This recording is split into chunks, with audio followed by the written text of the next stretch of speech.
Bom dia a todos e a todas. Olha, é uma satisfação muito grande estar aqui hoje. Agradeço a comissão da OAB, subseção de Mossoró. Agradeço ao meu orientando de doutorado, Dr. Calil, que tornou possível a minha vinda, e também a coragem, de ter permitido que eu trouxesse para vocês um tema que... Opa, desapareceu aqui. Tá certo. Que não é tão comum. Registro aqui a satisfação de ter escutado o doutor Daniel, doutor Heitor, em especial o caráter humano que eu senti nas duas exposições que me precederam, a forma como eles conduzem a advocacia e o tratamento dos seus clientes. Eu sou também professor da graduação em Direito da Universidade de Fortaleza, e nós temos lá uma disciplina de Direito Previdenciário. E eu ensino Direito Previdenciário. E a gente sabe que não são todas as faculdades que oferecem Direito Previdenciário. Felizmente, tem se ampliado a oferta dessa disciplina. Nem na Unifor era obrigatória, mas mesmo sendo uma disciplina facultativa, sempre teve muitos alunos. O currículo atual já prevê como disciplina obrigatória. Então, eu estou vendo aqui, nas exposições que me precederam, abordagens extremamente necessárias e que devem ser levadas também para o meio acadêmico e para a formação dos futuros bacharéis em Direito, daqueles que vão atuar em matéria previdenciária. Tá? Mas eu, como disse, trouxe um tema que não é muito comum, talvez cause certa estranheza, então agradeço aqui a coragem do Dr. Calil ter permitido falar sobre isso. Mas eu vou tentar trazer alguns aspectos práticos no final, com os quais todos aqui podem se deparar em algum momento, envolvendo a previdência privada. Então eu dividi a minha exposição em duas partes. Primeiro, eu vou tentar trazer alguns aspectos legais, constitucionais, da previdência privada no Brasil, alguns dados... Não sei se vocês sabem, quantas pessoas têm previdência privada no Brasil? Quase 17 milhões. É quase o mesmo número de gente que apostou em bets no primeiro semestre, nas bets autorizadas. Quase 17 milhões de pessoas têm previdência privada no Brasil. Tá? A própria OAB, vocês sabem, oferece um plano de previdência privada, OAB Prev. Quem é que tem previdência privada aqui da OAB Prev? Alguém? Muito bem, então é um assunto que também interessa a nós, como profissionais, ter acesso à proteção previdenciária também por meio da previdência privada. E em seguida, vou trazer algumas questões jurídicas que são tratadas pela jurisprudência, que tem a ver com a utilização da previdência privada como uma forma de planejamento sucessório. É possível ou não, penhorar o saldo de previdência privada? É penhorável ou é impenhorável? No caso de divórcio ou separação judicial, é para ratear ou não a previdência privada? No caso de falecimento, leva-se a inventário ou não se leva a inventário a previdência privada? Então são algumas questões práticas com as quais nós podemos nos deparar e que levaram a manifestações dos tribunais superiores e que, portanto, podem ter também aqui interesse para os colegas. Tá bem? Bom, então lembrando que a previdência privada, desde a emenda 20 de 98, ela está lá no capítulo da Previdência. Logo depois do artigo 201, nós temos o artigo 202, que trata da previdência privada complementar, que tem, caráter complementar, autônomo em relação à previdência pública, de caráter também contratual e facultativa. Então, ao lado dos regimes públicos, regime geral, e os regimes próprios de previdência social, nós temos a previdência privada complementar, que tem crescido. Sempre que há uma reforma da previdência, como foi a última, a emenda 103, há um aumento da busca pela previdência privada. como alternativa de busca de proteção, né, em momentos, né, em situações de necessidade. Até porque nós temos visto uma piora nas regras, como, por exemplo, as regras sobre pensão por morte, né, que realmente ficaram piores em relação ao que era anteriormente, o critério dos 50%, mais de 10%. Então, as cotas, né, no caso da pensão por morte, só para dar um exemplo. Então, tem havido uma ampliação. Também, os municípios que têm regime próprio de previdência, e os estados, os entes federados que têm regime próprio de previdência, a emenda 103 tornou obrigatória a criação da previdência privada complementar para os futuros servidores que ganham acima do teto. Talvez não seja tanta gente assim, mas de qualquer forma há uma ampliação do número de pessoas que têm acesso à previdência privada. Tá? Então, isso levou também à utilização da previdência privada como um instrumento de planejamento tributário e até sucessório. Alguns tipos de previdência privada, exceto o VGBL, Vida Gerador de Benefícios Livres, a gente pode abater as contribuições do imposto de renda. Então, PGBL, que é o... né, você pode abater da base de cálculo do imposto de renda as contribuições feitas para o PGBL. A previdência fechada, você pode abater do imposto de renda as contribuições. Também para planejamento sucessório. Quando nos oferecem um plano de previdência, a gente sabe que pode indicar beneficiários.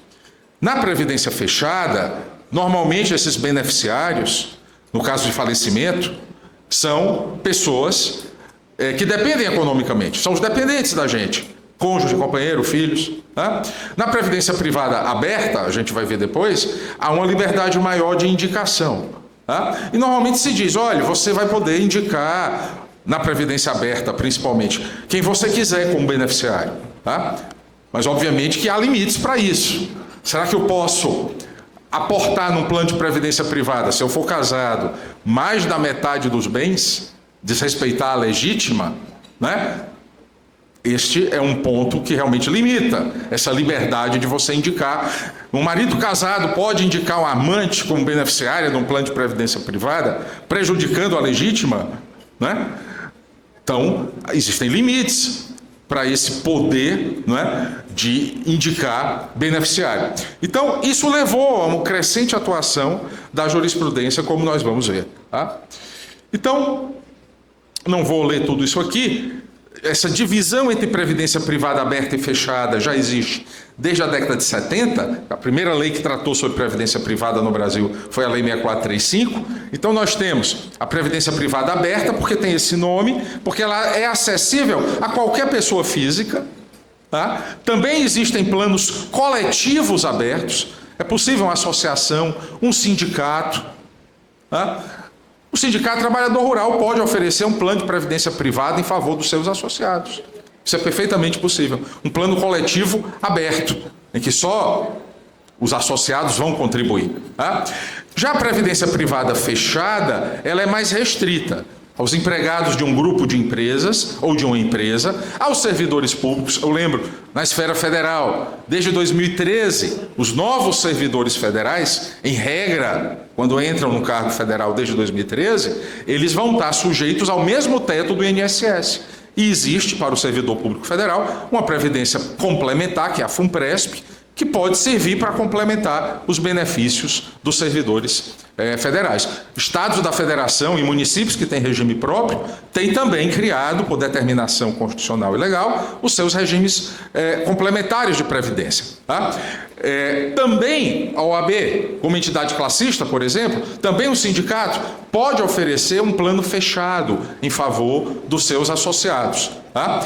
A previdência privada aberta, ela é operada por entidades que têm fins lucrativos. Normalmente instituições financeiras, podem ser seguradoras também. Já o setor fechado, ele é operado por associações ou fundações sem fins lucrativos. Então há uma diferença. Há na previdência privada fechada a formação de uma mutualidade, ou seja, aqueles associados ou empregados ou servidores públicos vão contribuir para um fundo comum para garantia, por meio, né, da capitalização, de benefícios futuros. Tá? E elas têm regulação e uma supervisão diferente. O segmento aberto é muito ligado ao setor de seguros. É a SUSEP, a autarquia que trata da supervisão dos seguros privados, que fiscaliza o segmento aberto. Tá? E o Conselho Nacional de Seguros Privados é o órgão regulador. Já no setor fechado, é a Previc, uma outra autarquia, a Superintendência de Previdência Complementar. E o Conselho Nacional de Previdência Complementar é o órgão regulador. Tá? Então há quem defenda, deveria haver uma única regulação da previdência privada no Brasil para se garantir uma maior uniformidade das regras. Tá? O certo é que a própria OIT, e eu trago aqui uma previsão da Organização Internacional do Trabalho sobre pilares de proteção. A própria OIT admite um papel para o segmento privado. Tá? A OIT, por exemplo, ela defende que a proteção social nos países deve ter um pilar zero, que seria a nossa assistência social. Garantia de proteção para os mais idosos, de forma não contributiva, universal, ou então que combine contributividade, tá? E que exija prova da necessidade. É a nossa assistência social. Tá? Então seria o pilar zero de proteção, segundo a OIT. Um pilar 1, que seria a nossa previdência pública. Seguro social obrigatório, tá? Baseado na contribuição dos trabalhadores e de empregadores, tá? Que garantissem benefícios. A OIT, né, segundo a Convenção 102 da OIT, né, a chamada taxa de reposição, o sistema previdenciário deve garantir pelo menos 40% da renda que aquela pessoa teria na atividade. Então, nós temos aí, portanto, o chamado pilar 1. E aí entra um pilar 2 e um pilar 3. Pilar 2 seria uma contribuição por meio de uma contribuição complementar, ter acesso a benefícios também complementares de base profissional. Se assemelha à nossa previdência privada fechada, tá? Chamados fundos de pensão, que tem uma base profissional, mas também associativa, né, como é o caso da OAB Prev. Pilar 3, aí seria um esquema puramente privado de contribuição, né,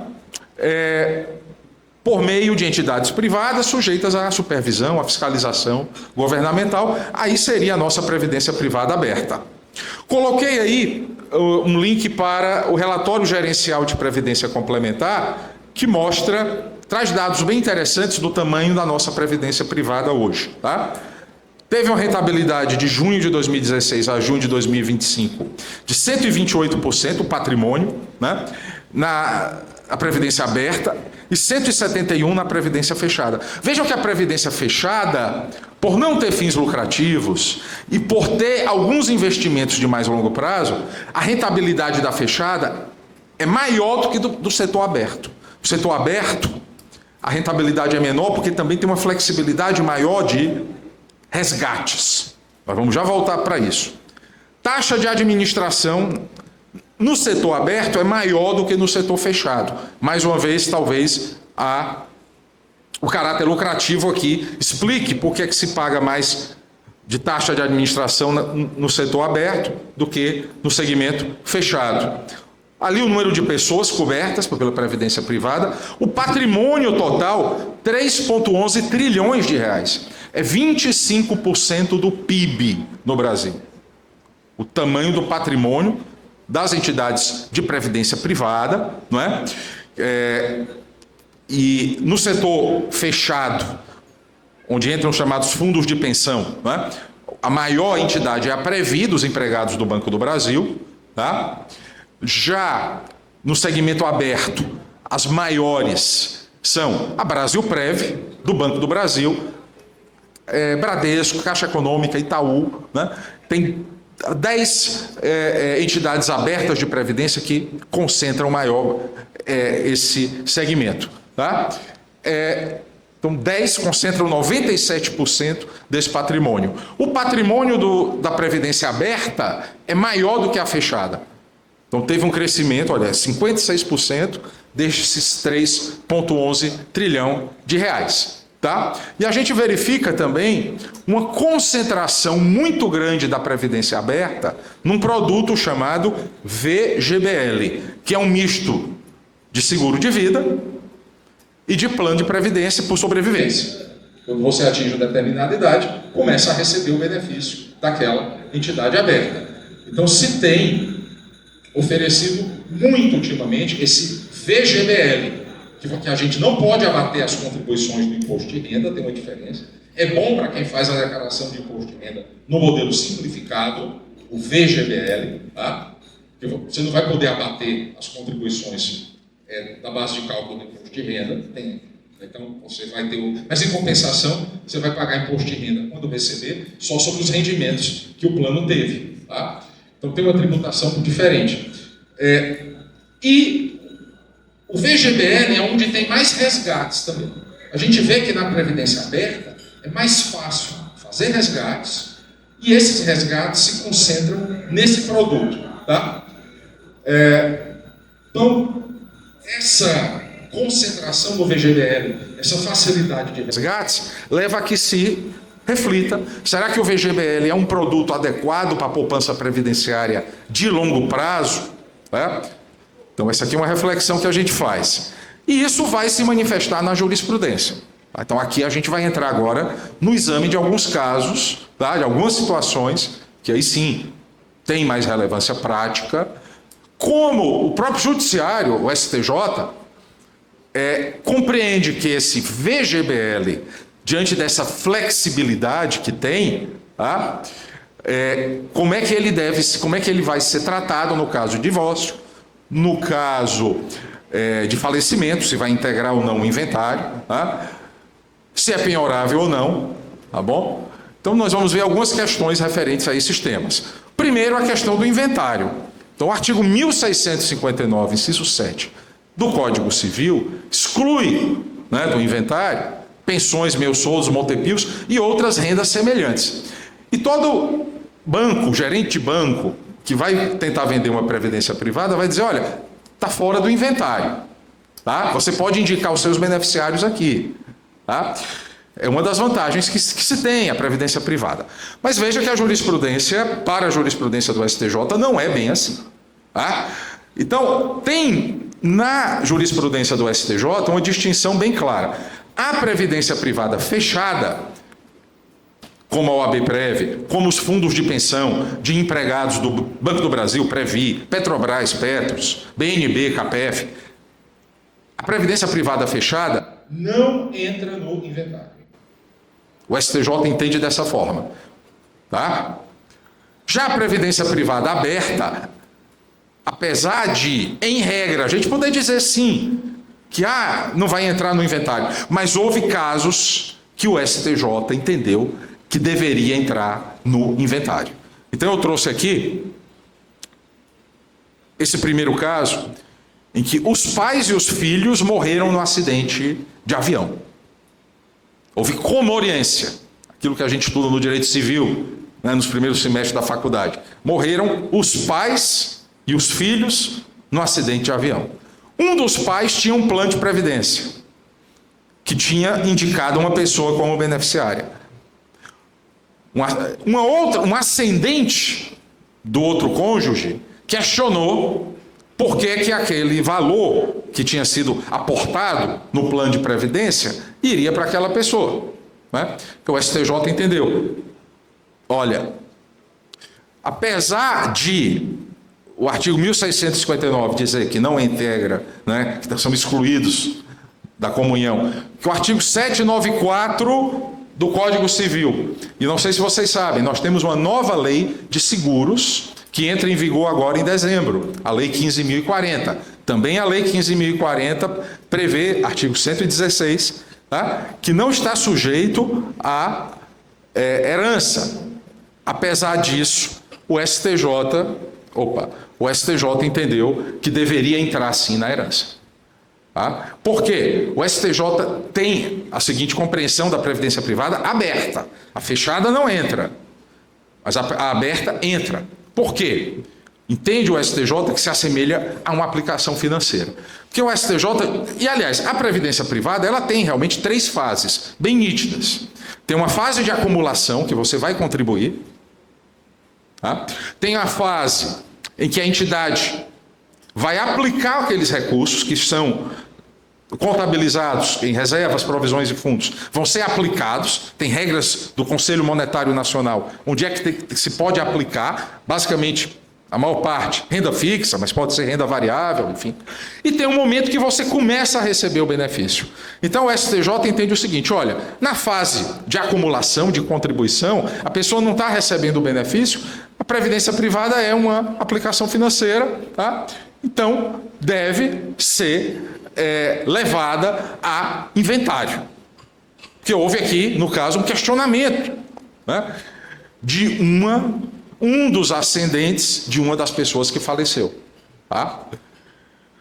Um outro caso, que eu não trouxe aqui, mas que o STJ julgou também há pouco tempo, envolvia um casal de mais idade, uma senhora de 78 anos, que vendeu, ela e o marido venderam o único bem do casal, era um apartamento, tinha outras coisas, compraram um plano de previdência para começar a receber um benefício com 100 anos de idade. Olha, quem é que contrata um plano previdenciário aos 78 para começar a receber um benefício com 100 anos? Mesmo que a gente esteja vivendo mais, é claro aí que a intenção do casal era fazer um planejamento, tá?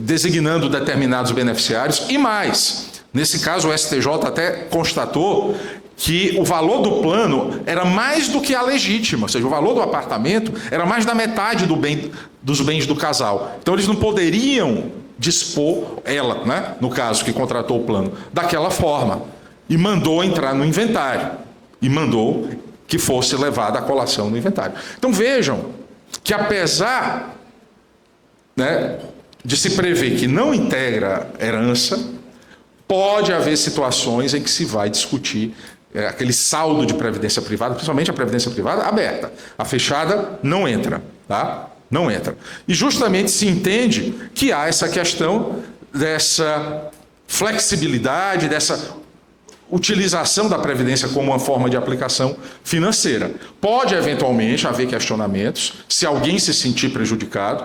É claro, quais são os critérios que a gente poderia considerar? Por exemplo, a legítima foi respeitada? Qual o padrão de contribuição daquela pessoa ao longo da vida? Eu defendo que se deve...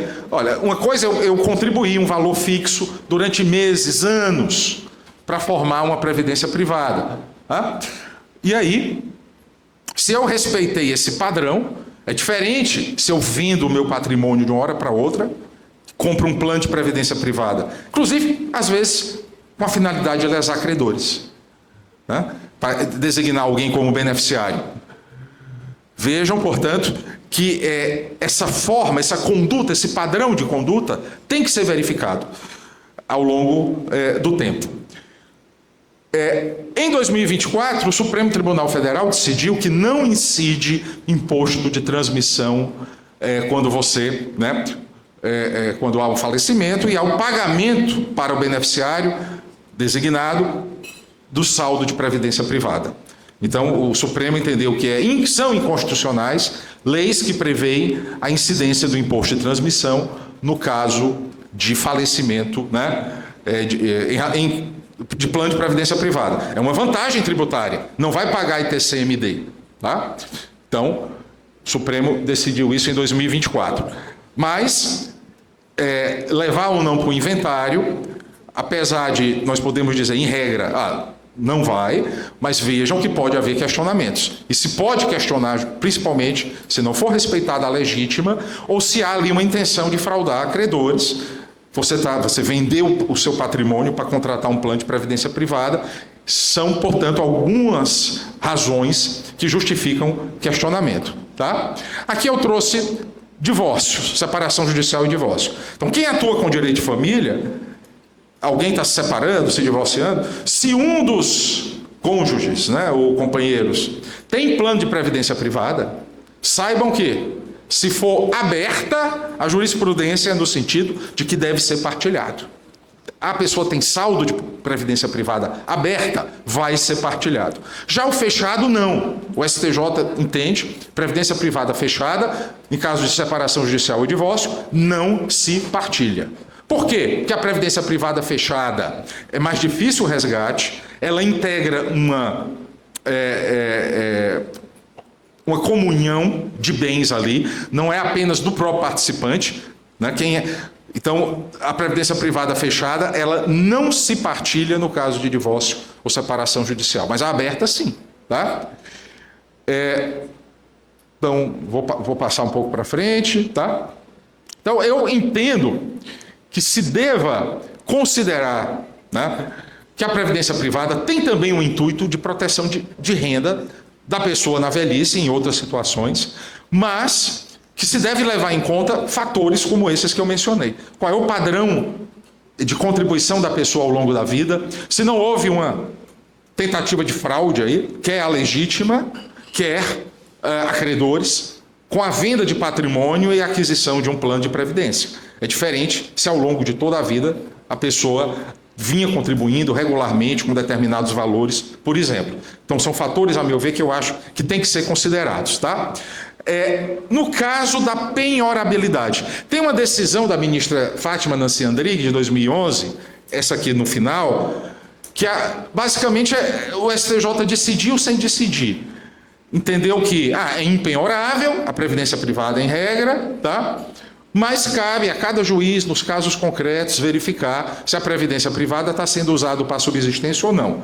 Agora, em agosto de 2025, o STJ proferiu uma outra decisão que entendeu que, em regra, mesmo a previdência privada aberta na fase de acumulação, tem que ser verificado se não há outros bens penhoráveis e se a pessoa não necessita daquele para viver. Né? Se a pessoa está recebendo o benefício, não tenho dúvida, está na fase de recebimento de benefício, é impenhorável. Mas aqui, esse caso que o STJ julgou agora em agosto de 2025, a pessoa não estava recebendo ainda o benefício da Previdência Complementar. E entendeu que o juiz, as instâncias inferiores, não justificaram por que mantiveram a penhora. Teria que justificar. Não havia outros bens? E a pessoa estava necessitando ou não. Então, é uma decisão interessante, porque reafirmou o caráter impenhorável do saldo de previdência privada. Tá? Obviamente, com exceções em cada caso concreto. Tá? Por fim, eu trago aqui a nova lei de seguro, a Lei 15.040, teve 1 ano de vacatio legis, vai entrar em vigor agora, em dezembro, mês que vem, tá? E que ela traz algumas disposições que se aplicam à previdência privada. Tá? E um tema que também não é incomum, tanto que gerou na última linha aqui, uma decisão do STJ, é o caso de indicação de beneficiário e mudança, eventualmente, das pessoas que vão receber o benefício. Esse caso aqui de baixo era o seguinte, era um empregado da Petrobras, que tinha a previdência complementar da Petros, que é o fundo de pensão da Petrobras, e tinha indicado como beneficiária a sua esposa. Ele se divorciou. Separação de fato. Ele se separou de fato. Não havia se divorciado, não. Ele se separou de fato. Estava em uma outra união estável. Faleceu. Só que ele não tinha alterado a beneficiária no plano de previdência. Fechado. Petros. A companheira conseguiu até a pensão do INSS. Estava recebendo a pensão do INSS, mas a complementação da Petros, a Petros negou, porque ela não tinha sido indicada.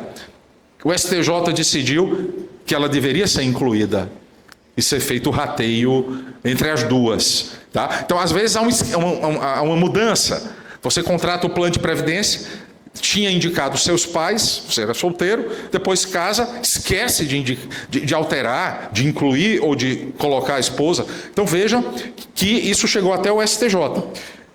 A lei 15.040, e aí eu vou já caminhando para o final, prevê que se o segurado for separado, ainda que de fato, caberá ao companheiro a metade que caberia ao cônjuge. Tá? Eu só queria destacar o seguinte, a gente sabe, no direito de família, mesmo no direito previdenciário, a gente sabe,